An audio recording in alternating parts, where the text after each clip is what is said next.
Hands is described by Wikipedia as a sort of home appliance, hobby, quirky, interesting store, but it's really that on a lot of crack, and you can get anything here from poo chocolate as a gag gift to a legitimate Japanese souvenir to Tupperware for your kitchen. These are all pencil cases.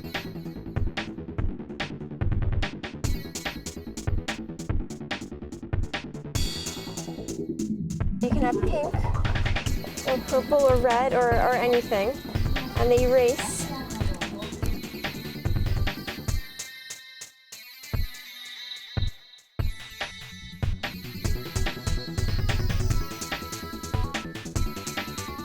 So it's almost Valentine's Day, and the tradition here is that girls give their boyfriends chocolates, but instead of it just being like Godiva chocolates, they have an amazing vast array of poop chocolate to give your boyfriend if you want to be romantic.